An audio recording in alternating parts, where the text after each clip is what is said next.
Thank you for joining. The webinar will begin in a few minutes.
Welcome, everyone. Welcome to today's Chamber Impact webinar. Webinar is on how we are going to go about solving Bend's transportation issues. And for those of you who have driven around town anytime in the last few years, you know what we're talking about. Just this last week or so, my apologies to my dentist, I got stuck behind a train on Reed Market. I'm sure a lot of you folks have experienced that too. This transportation bond is about east-west, north-south connectivity, making our traffic flow a lot better, and safety for all modes of transportation. That includes better bike connectivity, sidewalks, etc. So we're really excited to talk about this today. Today's presentation is co-sponsored by Go Bend 2020, Yes on 9-135, and the Bend Chamber of Commerce. And welcome to all of you. So glad to have you with us here today. I would like to introduce our speakers this morning. Actually, it's this afternoon now. Eric King, he's the city manager for the city of Bend. Ruth Williamson, she is a facilitator, a leadership facilitator, and she was also the co-chair of the Citizen Transportation Advisory Committee. Welcome, Ruth. And Mike Riley, who was with the Environmental Center, also on CTAC as a co-chair, and also co-chairing along with me on the Yes on 9-135 campaign. So I want to welcome all of them. Today's purpose is to really unpack how we got here, what the roadway system looks like, what pieces we're looking at trying to fix to make your commute and your moving around town, no matter what mode you choose, a lot easier. And then talk a little bit about how we plan to pay for it, so you can be more informed when you cast your ballot. Ballots should be in the mail here pretty soon. I believe they're coming out in a week or so. So what we're going to do today is we're going to share kind of a presentation of the overview I just shared with you. And then we'll get into a Q&A so you can ask your questions about specific projects or any aspects about the bond measure that you might want to know more about. So with that, welcome again to all the speakers. And we're going to kick off a slideshow here, and I'm going to let Eric King get us started.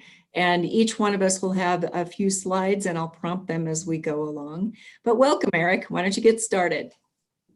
Thank you, Katie, and thank you for the opportunity.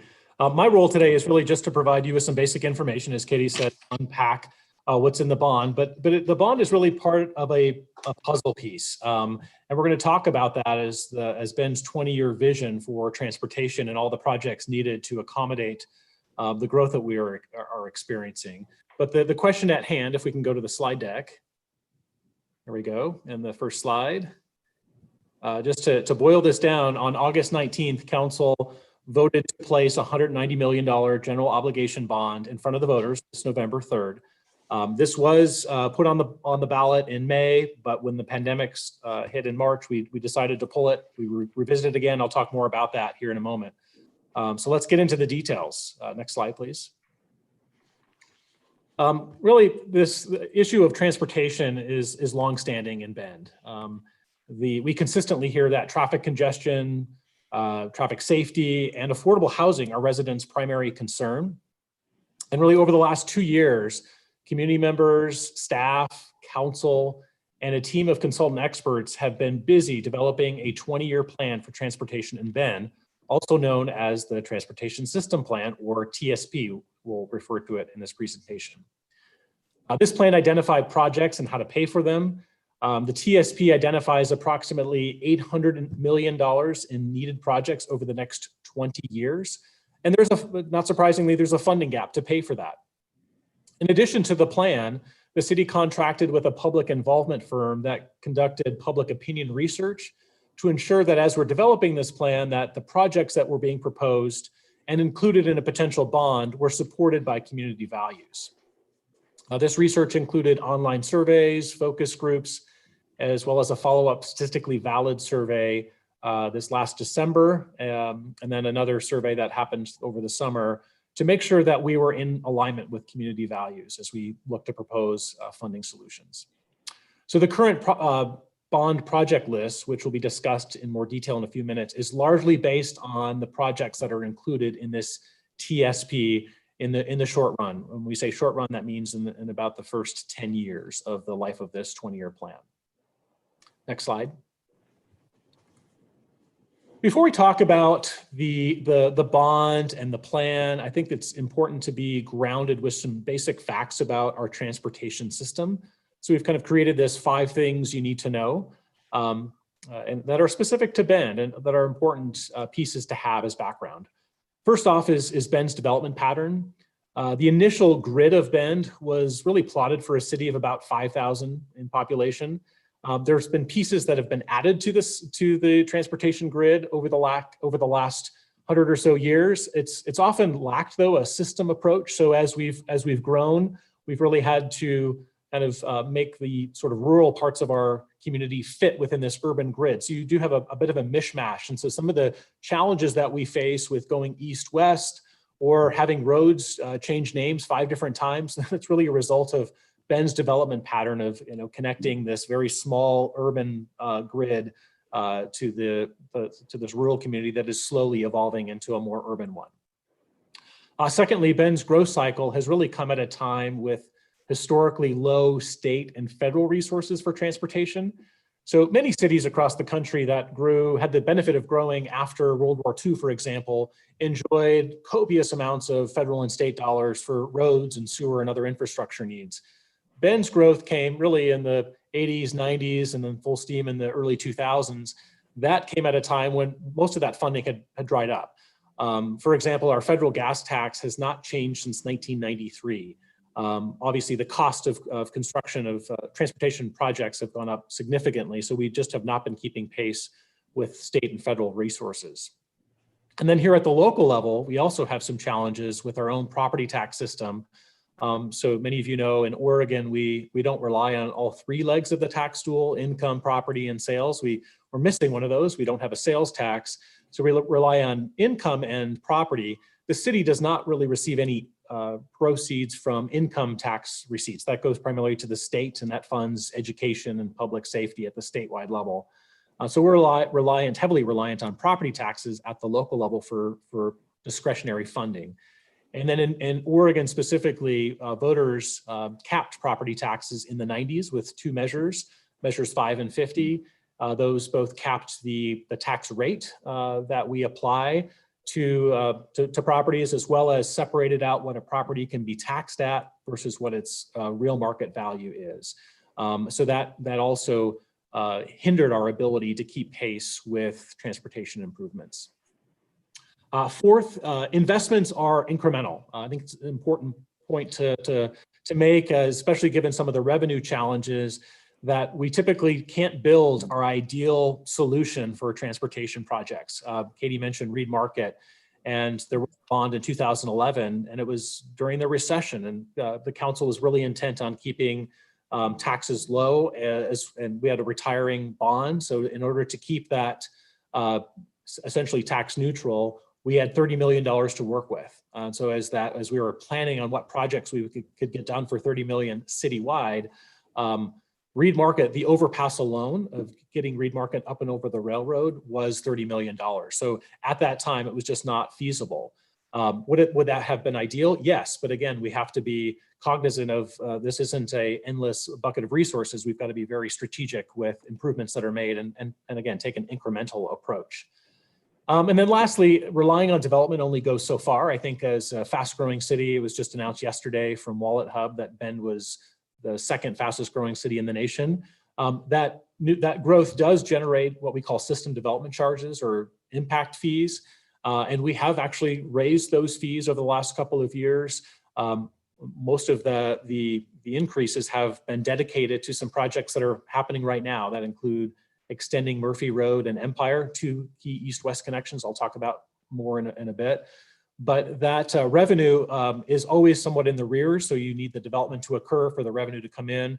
And the investments that are needed in Bend's transportation system are really about catching up to growth and making sure that we can continue to charge for development as it occurs. And it's part of that mitigation to making sure that we're planning for a city and planning the infrastructure needed for a fast growing city. But it's not it is one tool in the toolbox.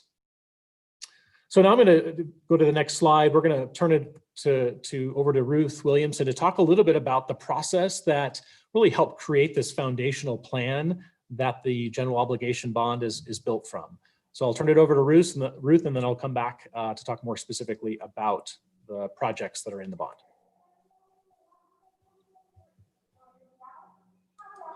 Go ahead, Ruth, and welcome from the Redmond Airport. Yes, hello everybody. My name's Ruth Williamson. I'm one of 4 co-chairs that we had for this CTAC process that I'd like to try and describe to you. But if you hear a little background noise, it's because I'm out at Redmond for the first time since COVID. It's a little quieter out here, which is it's easy to park. But anyhow, that's what the background noise is. I want to scroll back about 3 years and share a little bit of what preceded that August 19th City Council directive to put a bond package on the ballot. There was about 3 years worth of planning and really unprecedented citizen engagement that informed that moment. And if you'll advance the slide, thank you. The centerpiece to the public engagement process was CTAC. And CTAC is an acronym for the Citywide Transportation Advisory Committee.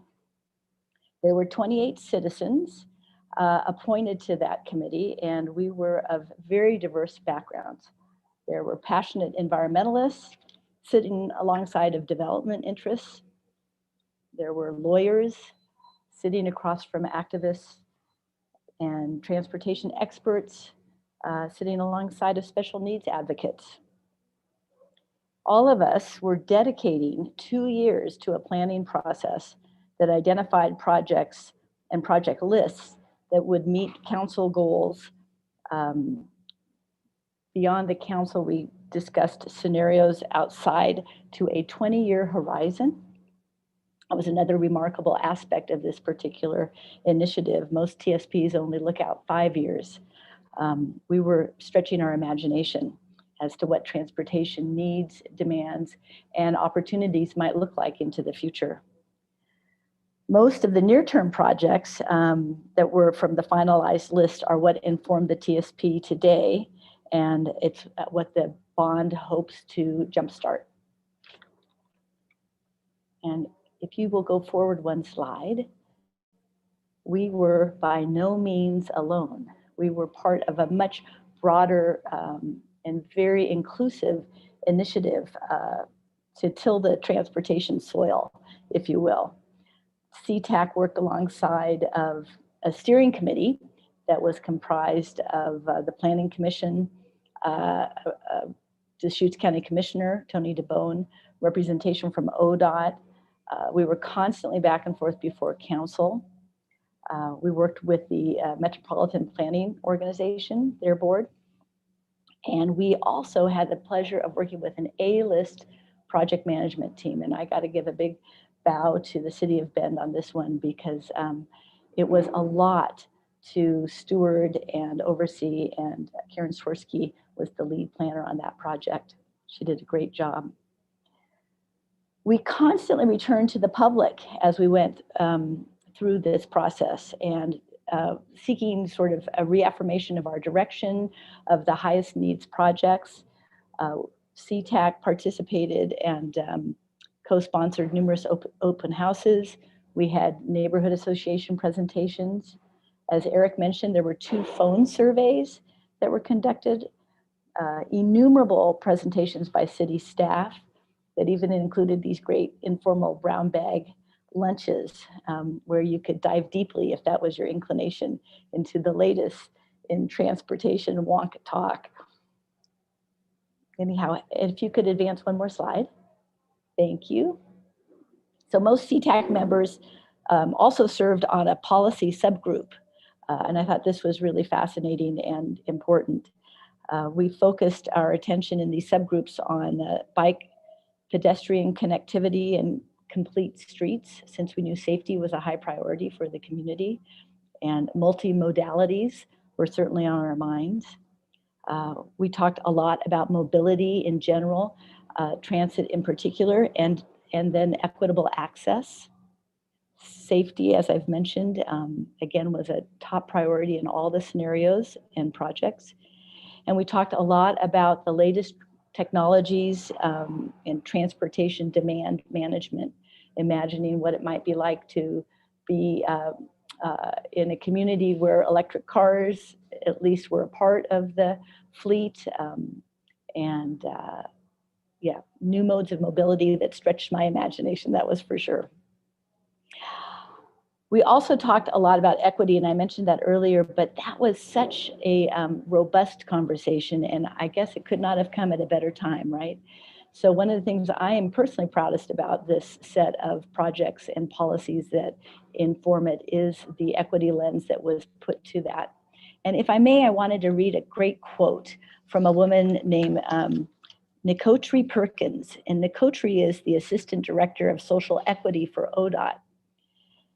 And these were her words, unsolicited. She said, "It is specifically important that Bend is dedicated to mapping the needs of the community and gaining better understanding of the gaps that exist. Your focus on engaging diverse groups of community members in transportation planning issues and decision-making is what transportation plans need at this time." So this TSP incorporates a lot of those considerations and in its way paves the path for other communities, which is not unusual, I think, for Bend, Oregon. So quickly, I'll just add that CTAC co-chairs served on a funding committee, a subcommittee, and I think Mike is going to talk a little bit more about that. But this is what I can tell you. This transportation initiative, which the bond seeks to support, was by far the most inclusive, let me say exhaustive, comprehensive, citizen-centered process that was ever undertaken by the city of Bend. It was quite remarkable and in its way beautiful. And not only did that process shape an ambitious 20-year TSP that we feel really solid about, it also generated broad community support and ownership for what has been identified as one of the most important initiatives before this community. I'm going to read you one more quote and then I'll be quiet. and this is from Gary Farnsworth, who's in charge of ODOT for our region. He says, frankly, this is the best overall transportation planning effort I have ever experienced. And if you know Gary Farnsworth, he doesn't just dish it out lightly like that. So we're really proud of the contributions of CTAC to this TSP, and now it's kind of up to us, and that's where the bond comes to play. So I'll let Mike share a little bit more about that. Great, Ruth. Thank you. And Eric, you're on next for the next several slides. Yes, thank you. And thank you, Ruth, and to Mike. I mean, I think it goes without saying, it was really your leadership along with Carta Gustafson and Steve Holtberg that made up the leadership team of the CTAC group and helped get us in this place of really good and thoughtful planning that also helped to serve as that foundation for the bond. So let's actually talk about the bond and what's in the list and a little bit of the process leading up to taking this big body of work from CTAC and narrowing that down. So if you could advance the next slide.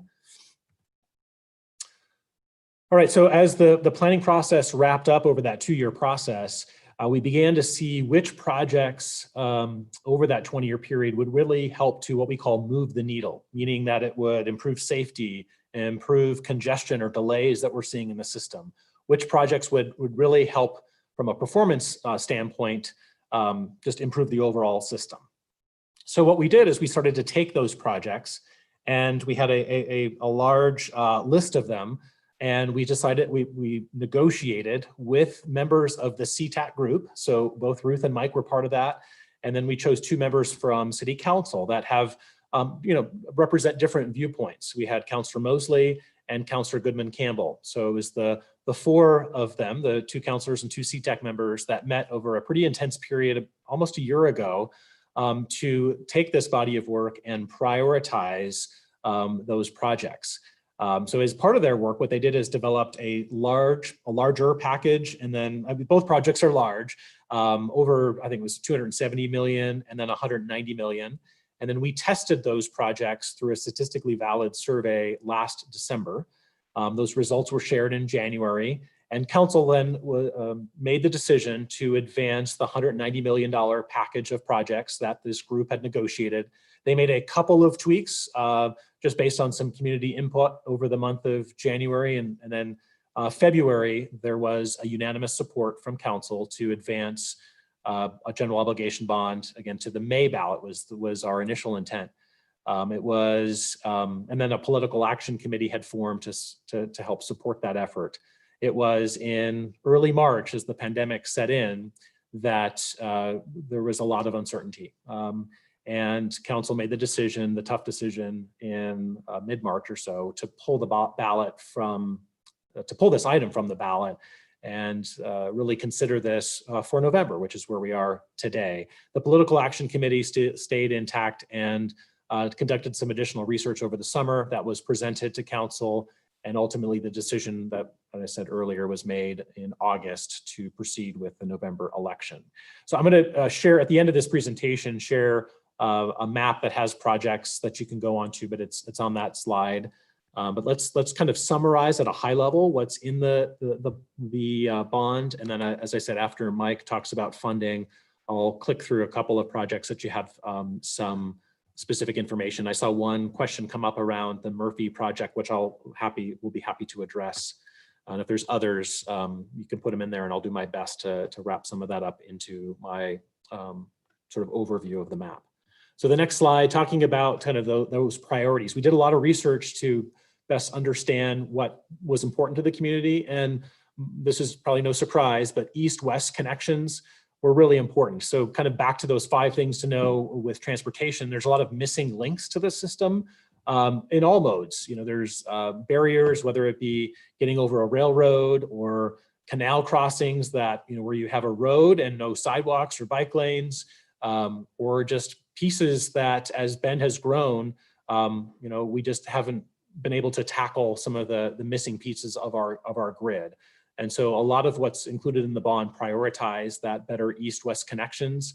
And again, all modes, so things like the Parkway, where the Parkway is a barrier in getting that east-west connectivity. And we have some of that old infrastructure with the underpasses and narrowing of roads, and really a challenge to get that traffic flow as well as bikes and pedestrians, and as part of our effort to develop the central area plan.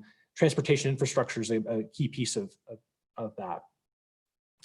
Next slide. We also heard congestion, and this is beyond just the east-west connectivity issues, is the standstill traffic that occurs at certain intersections. So where we've outgrown what an intersection might look like. So some of the common tool in the toolbox is roundabouts, and you can see evidence of that. We just completed 3 roundabouts on the north end of town, of connecting Empire with 27th and Butler Market and the multi-lane roundabout there, and then further roundabouts at Deschutes Market and Butler Market, and then one at Eagle.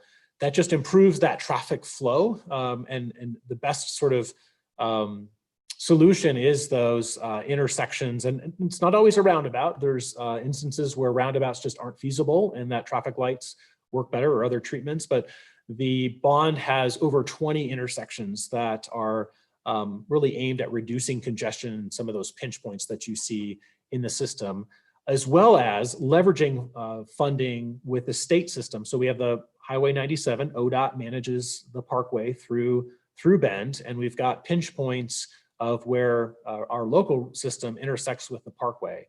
So we have over 20 million identified in the bond to then be leveraged that would help improve that connectivity. One of those projects is a question just popped up in the chat around Murphy Road. So this goes back to that point of transportation improvements being incremental. We received, back in 2009, the legislature earmarked $25 million to help fix and connect Murphy Road to the parkway.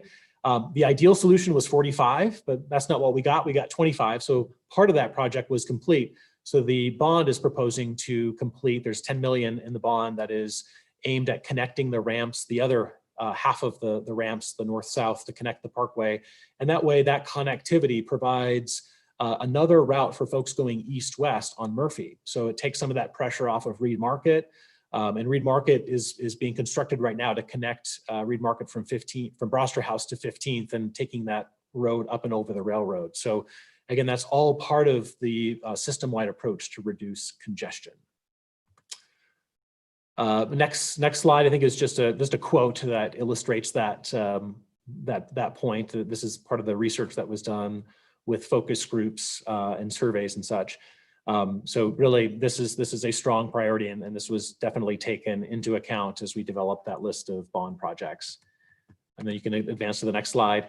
What we heard pretty loud and clear from our residents through the neighborhood workshops that were mentioned, that Ruth mentioned as part of that slide, of our public involvement extended beyond just meetings, but actually going out into neighborhoods and doing really interactive workshops to have maps on tables to identify where it's difficult, where there's missing infrastructure, missing sidewalks, getting kids to school safely, so that we have a phenomenon here in Bend of a lot of parents, when school is in session, of kids being driven to school versus taking other modes because it's not safe. And so making sure that this bond addresses those concerns as well, and providing opportunities for just better comfort and safety to make that option more viable.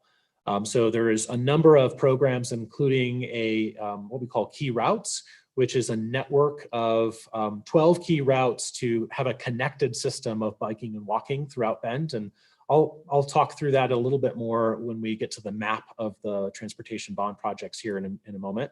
Another program is leveraging money to apply to a Safe Routes to School program. So the state also has funds through ODOT to be able to improve biking and walking to school. So taking some local dollars through a transportation bond to helping to match and leverage that even further with Safe Routes to Schools.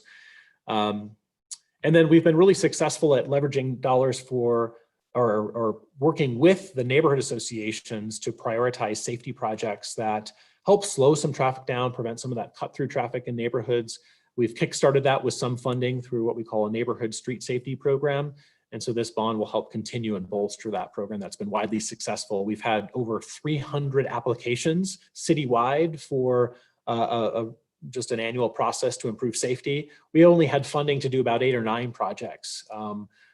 So the need is out there. And so the bond addresses that as well.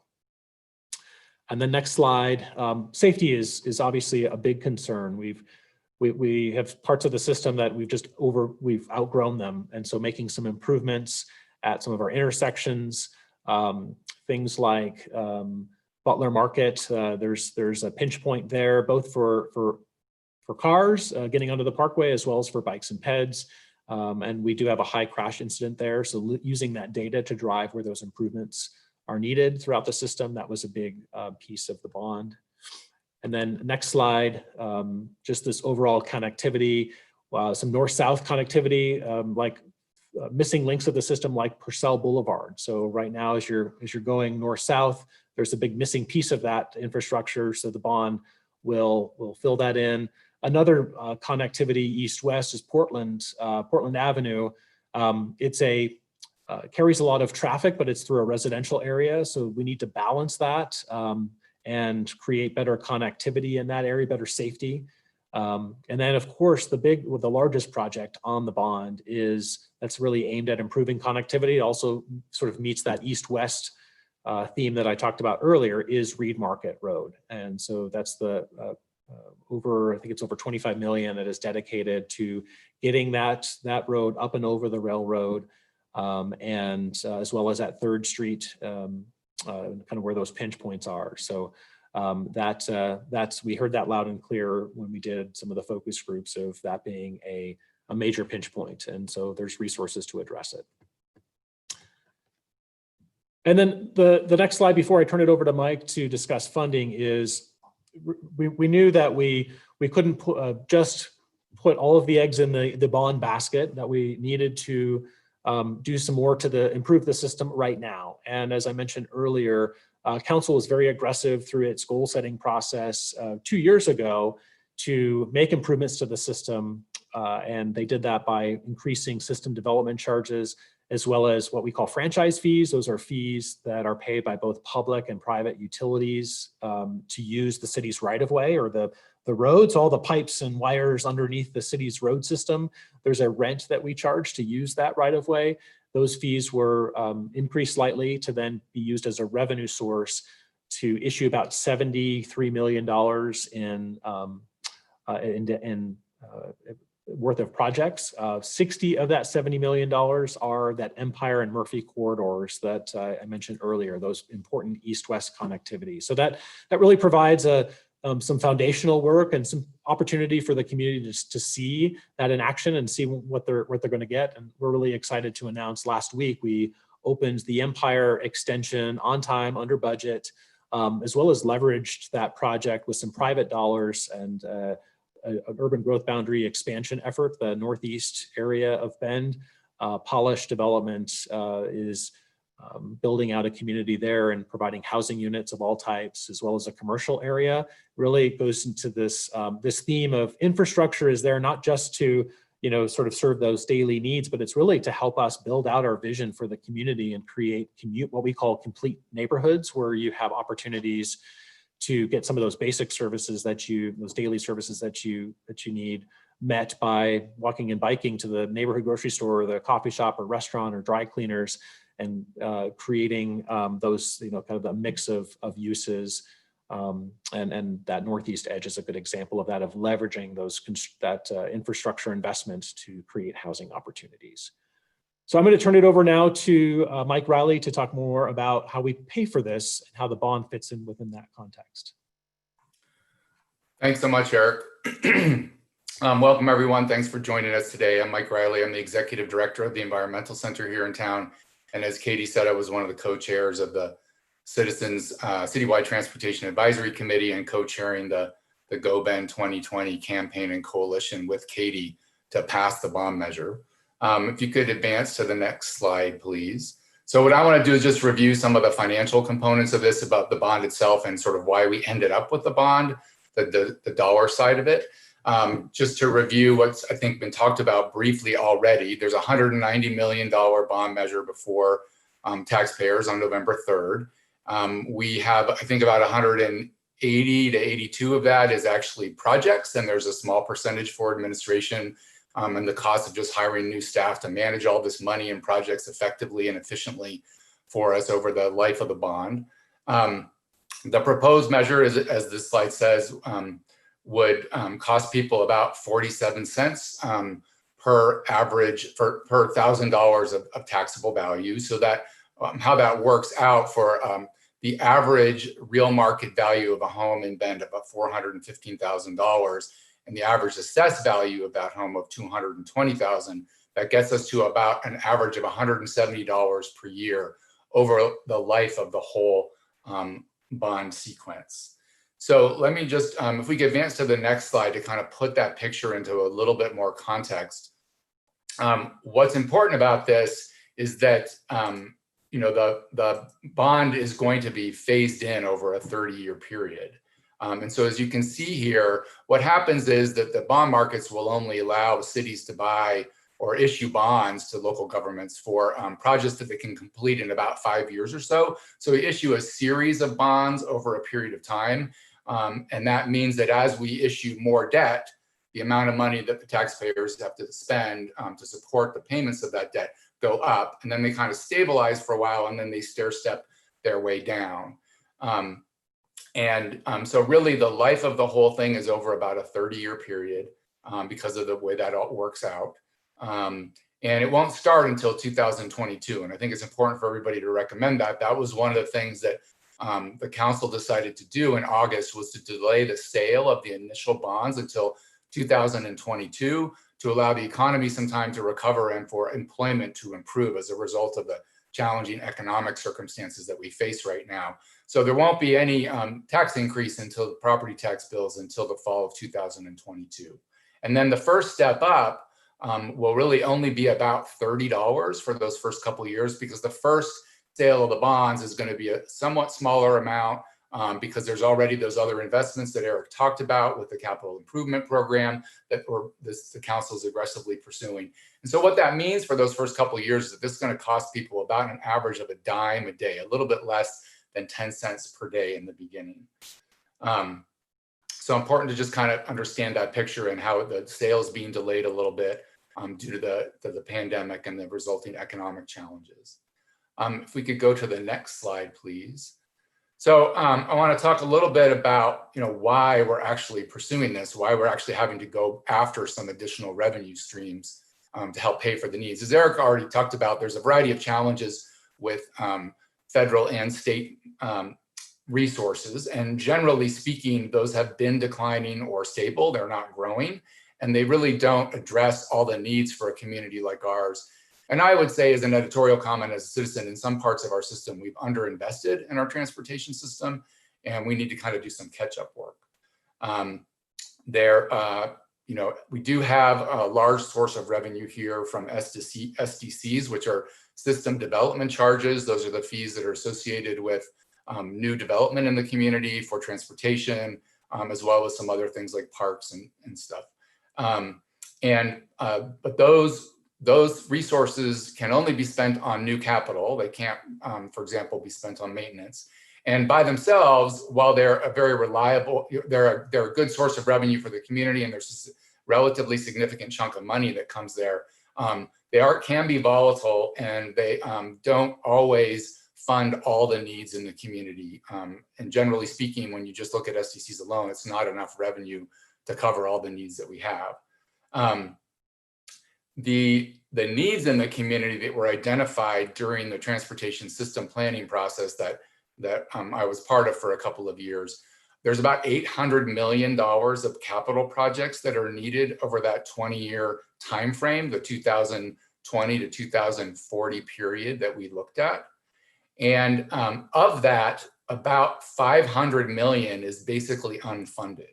We have resources from SDCs and from property taxes and some of the other franchise fees and stuff that Eric's referenced briefly earlier to cover that, to cover some of that, but not all of it. So there's about a $500 million gap over that 20-year time frame. We also have about $60 million in deferred maintenance, which is basically with not having adequate resources in the past, we haven't been able to invest in keeping the quality of some of the roads up, and some of them are so degraded that they actually need to be basically reconstructed at this point. And so that is part of that whole picture of the need for the community.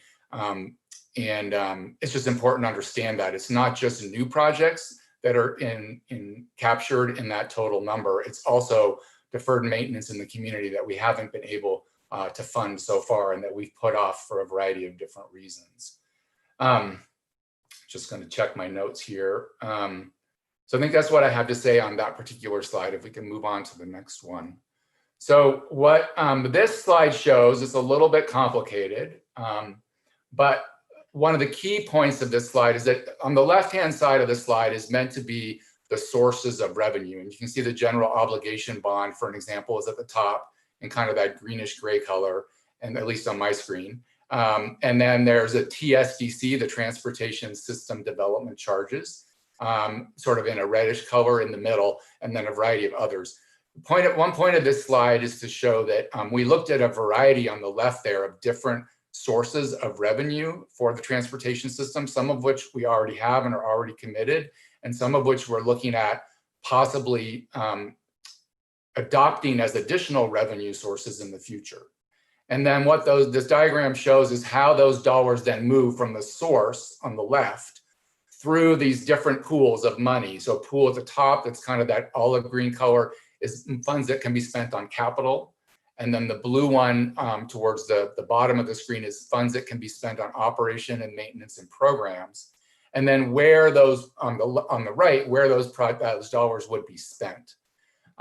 Another important point of this screen is that not every revenue stream can be spent on every need or expense related to transportation. So for example, obligation bonds can be spent on capital, but not on operations and maintenance. The same basically is true for SDCs, but things like a transportation utility fee or a gas tax or a variety of other things that will probably need to be considered in the future, they can be spent on some of those. So the point of this is that there are some additional needs that the bond measure is not paying for because we need to pay for operations and maintenance as well, so that we don't get into another situation where we have a bunch of deferred maintenance. And we can talk more about that if people have questions. The point of today is to talk about the bond. The other big thing that this shows you is why the bond measure. You can see that the bond is covering the biggest chunk of all the different needs on here. We can raise the most money with a bond measure because the other thing we learned as part of what was called the funding work group through the CTAC process was that we needed to generate a lot of money. I talked about how big the gap is, about $500 million.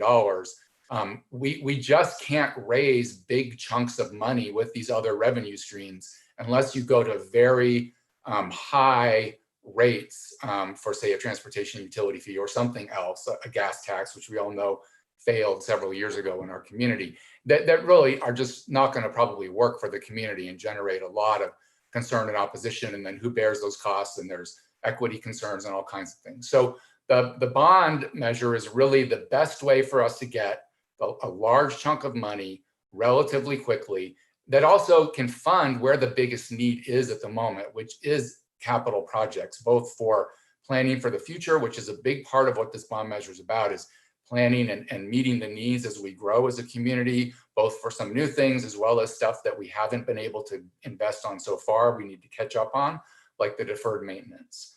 The other couple benefits of it is that it gets us low. We have relatively low interest rates right now, and the city can negotiate terms.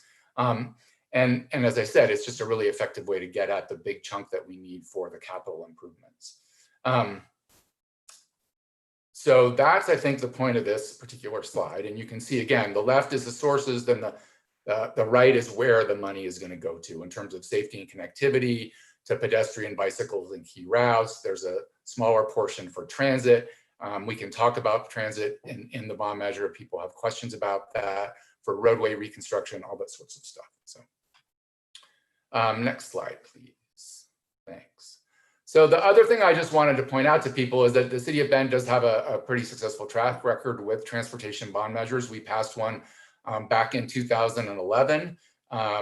Again, I think that was another community coalition effort. A wide range of people supported it, including the Environmental Center.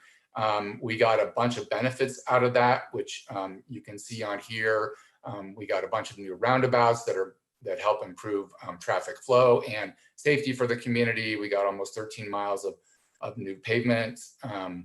We got investments in ADA compliance for people that are disabled in the community, and a variety of other benefits across the community. The projects were completed with the funds that were passed in 2011. Again, it was a bond measure and it was voted on by the community.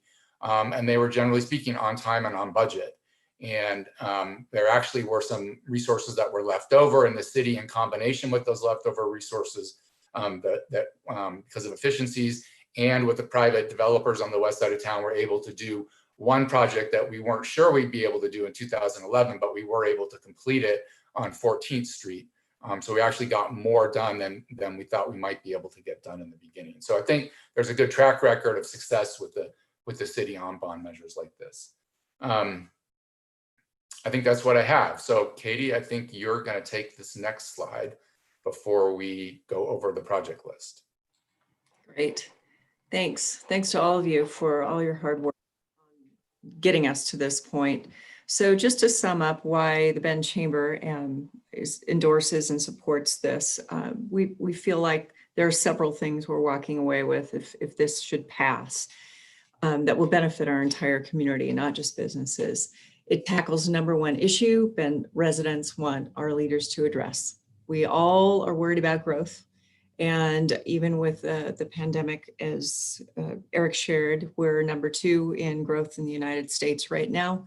This is not going to go away. This is going to get worse, and we feel we need to address it now to deal with the congestion and the safety. It improves those east-west connections that we all can tell a million stories about of how difficult it is to get around town sometimes because either it's congested or there just is no connectivity. This will help us a great deal with that. It supports safe access to jobs, schools, and parks for all users. So folks that are in their cars, folks that like to walk, bikers, etc., and transit users. It funds priority projects citywide. It's not just focusing on one area of town. No matter where you live, where you work, where your grocery store is, or the soccer fields are, there is going to be a project in this package that's going to really help you and your family get around. It also addresses congestion on the main roads. And finally, it really does build toward our future. And we take a system that was built for far fewer people, 30,000 to 50,000 mark is when a significant amount of growth on our transportation network started here. And we're at 100,000 people. We need to build for today and to build for the future. And we feel that this bond measure will do that for us. So with that, we've asked Eric. Katie, can I just add one quick thing? Sure. I just wanted to emphasize the broad base of the coalition that's supporting the measure. The Go Bend 2020 campaign and coalition has almost 500 endorsers now across the whole community. Nearly 80 of those are businesses and organizations, and the rest are individuals. They come from all different parts of the community, including a large number of environmental organizations and business organizations. I just want to encourage all of you to consider going to the gobend2020.com if you want to see the list of endorsers and just learn more about the campaign. And of course, urge you to vote yes on November 3rd. Thanks, Mike. Okay, and with that, I believe we are on to a summary. We thought we'd finish up here before we take a few questions with a brief 30,000 foot overview of what project specifically we're talking about. We've asked Eric to share that with us. Eric, do you want to take that? Sure, happy to. So I'm just pulling up the map, and it was on the slide deck that I mentioned earlier, bendoregon.gov/safe travel. So are you seeing that on the screen now? Yeah. Right. So this map, and we know transportation is local, and so a lot of folks that might live in a neighborhood in Bend saying, what's planned for my area? This allows you to just scroll in what part of the city that you live in, and then by clicking on a line in the map, you'll be able to see the planned improvement. So I'm not going to go through all of the projects here, just to give you just a sampling. So some of the intersection improvements that I talked about, there's these dots all around of key intersection improvements to improve how you cross those intersections. These dashed lines here, those are the 12 key routes that I talked about, having this, what we call kind of a low stress network of biking, walking across the city, filling in those missing pieces. So it looks sort of overwhelming of all the when you highlight the project, but a lot of that is just, again, very strategic investments of filling in missing pieces. Some of the parkway projects that I talked about, so Reed Market at Highway 97, as well as kind of highlight the Murphy project. That was a question that popped up earlier, completing the ramps, the 10 million that's aimed at doing that to improve traffic flow. One project that is somewhat, you wouldn't know it by its name, but it's really important to improving east-west connections and providing better options, is what's called this Ani Road extension.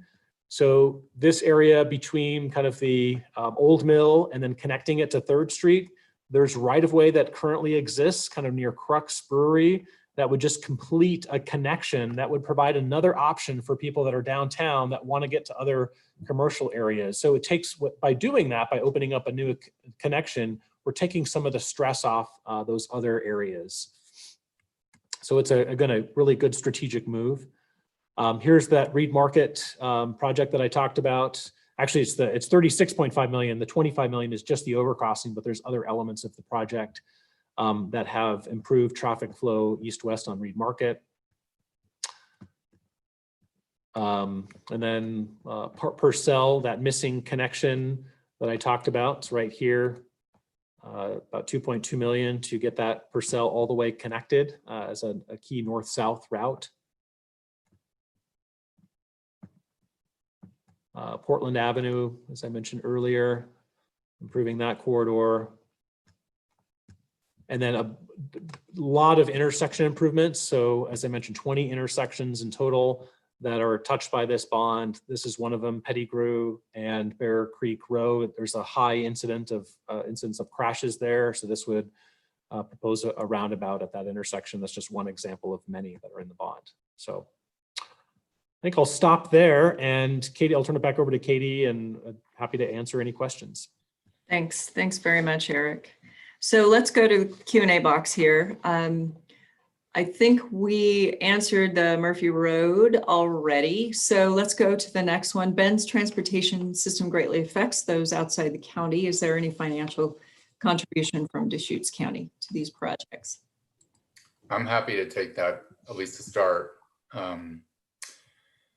This bond measure is directly for the voters who live within the Bend city limits right now.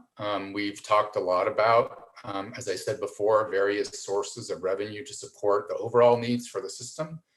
And I think as we move forward and look at how we're going to fill the rest of the gap, we as a community are going to have to talk about some additional revenue streams. One of those, for example, that would include people from outside the city of Bend would be a vehicle registration fee that has to be charged at the county level, and that would be distributed across the community. So Bend would get part of it, but it would be a way for county residents to help pay for some of the needs in the system overall. And you could actually tailor that so that it funds specific things that are more regionally based, that are really the parts of the system that people moving from, say, Lapine into Bend or through Bend, or coming from a northern part of the county into Bend are using every day. So the simple answer is right now, this is for city residents only. The longer answer is that there needs to be continued conversation in the community about how we're going to find the revenue to invest in the rest of the gap, the rest of the needs, and that some of that revenue should be supported by people who live outside the city limits but use the infrastructure on a regular basis. We should also be talking about visitors, for example, as well. But that's a conversation in the details for another day. Great. Okay, I'm going to try and get through these questions because there's only a few more before we end. The next one is, does this tax just affect homeowners, or does it also affect commercial landowners? Eric, do you want to take that one? Sure, yeah. So when we levy a property tax, it does not matter if it's a residential, industrial, commercial. It's a tax on all property. Thanks. All right, next question. And we talked a lot about this, and I don't know, Ruth, maybe you want to answer this, because we talked about deferred maintenance. And if the question is, if we have 60 million of deferred maintenance from prior years, have we cooked into these projects enough money to maintain the projects that we're adding to the roadway system? I can take a stab at that. I think Eric's probably better qualified, but I know that that was a very big part of our deliberations. I'm remembering Suzanne Johansson was fond of asking that very question. How are we going to pay for what we've got? And is there funding in this package to pay for the ongoing maintenance and support of anything new that we're bringing on? And the answer is absolutely yes. Eric could probably add a little more granularity than that. Yeah, no, that was front and center in the plan of making sure that that 800 million that's identified includes maintenance needs, as Mike talked about earlier. There are other funding tools that will be needed to help support some of that. Some of the funding that we have in place that will grow. So for example, one funding source that's already part of our current streams are the gas tax. So everybody pays a gas tax when they go to the pump right now. It's a statewide gas tax. It's, I believe, close to 40 cents a gallon. That goes into the State Highway Trust Fund. About half of that stays with ODOT to pay for the system, and about 20% gets distributed to cities, 30% to counties. And we use that pretty exclusively for maintenance. So that will grow as we get visitors and people moving to Bend and using the system. And then there's other fees, those franchise fees that I mentioned, that are all baked into that system to ensure that we have the resources to pay for it. But there are still some gaps as we look into the out years. And so we'll be talking about other tools like a transportation utility fee, perhaps a seasonal fuel tax to really target some of the visitors that we have in those peak seasons. So, but yes, it was factored in. Thanks, Eric. The next question is in regards to who is awarded the contracts to actually construct these. And the question is whether or not it's local. And I believe I can answer this pretty easily, that those, as a public agency, you have to go out for public bid to get the best and most capable bids you can. With that said, a lot of jobs will be created around this, and it creates kind of an ecosystem around construction. And there are a lot of transportation companies in Oregon and in Bend. I'm sure that will be part of the bidding process. If that answers the question, I'm going to go ahead and go on. How will the project prioritize safety for cyclists? Maybe Mike, can you just touch on how some of the decisions were made around the connectivity and safety for cycling? Well, on the capital side, meaning the projects that are in the bond measure specifically, we really focused on the 12 key routes that Eric referred to earlier. And when he was showing the map, there's some routes that are both for north-south and then for east-west, to make sure that people have a way to get from, if they live in the southeast and need to go into downtown and they work, say, or somewhere near downtown, that they have a clear route on how to get there. And the challenge, I think, as many people know in the community, is that we have, and that's for walking and biking. These are key routes for walking and biking. There are places where sidewalks disappear and then you have to cross to the other side, but there may not be a safe crossing to get across that road. There are places where the bike lane feels really narrow, unsafe, or it goes away, or there are places where it even goes off the road. It may not be well signed. And so really the focus with the capital part that we're voting on with the bond was to make sure that we build out those 12 key routes and we complete both walking and cycling lane routes for people across the community. As someone who cycles on a regular basis, I feel pretty strongly that we have underinvested in those particular modes in the community. And I also drive on a regular basis and know that I need good roads and other investments. But so that's where we focused when we were kind of doing the final negotiations on what's going to be in the bond measure, was those 12 key routes. I think in terms of winter maintenance, that is not something that can be paid for through the bond measure. It was a high priority of CTAC. It's been identified in the transportation system plan and it's been talked about more and more across the whole community. Winter maintenance for everybody, whether you're walking, whether you're biking, whether you are driving, or you are standing at a bus stop that has been covered in 1.5 feet of snow because of the quick snow removal. So that's going to be a constant challenge. And my honest answer is we will continue, all of us as community members, to need to remind the council that significant revenue needs to be generated for winter maintenance for all those reasons. And it's one of the things we will need to find an additional revenue stream for down the road to be able to have sufficient resources that we need to make sure that those other modes work across the whole 4 seasons of our community. Thanks, Mike. There are also some comments in the queue about doing these projects right the first time and not, and one of the things that I know we did a lot of talking about was the sequence by which we construct. Because if you, for example, Reed Market is definitely going to be fixed, an overpass. If you do that, you take out portions of Reed Market. So you have to offer alternatives around. So it's a traffic flow issue, and it's also a connectivity issue. Eric, do you want to add anything else to how the city plans to bring these, roll them out properly? I think it's important to emphasize in responding to that there is an oversight committee that's proposed to be formed, and part of the task of that group is to look at the sequencing. We, from a technical perspective, we need to make sure that we get Murphy completed, get those ramps connected, get that project up and over the railroad. Last thing we want to do is shut down Reed Market when that's one of the few east-west connections that exist today. So it's all about how you time some of that. So that'll all be factored into this very dynamic process of how we issue debt and affordability and projects to make sure that we're addressing all modes equally and really meeting the values of both the community and with council. But Reed Market is a big challenge. So I don't want to sort of undersell that there's a canal, there's connections with American Lane, with 9th Street. How do you get that road up and still maintain those north-south connections?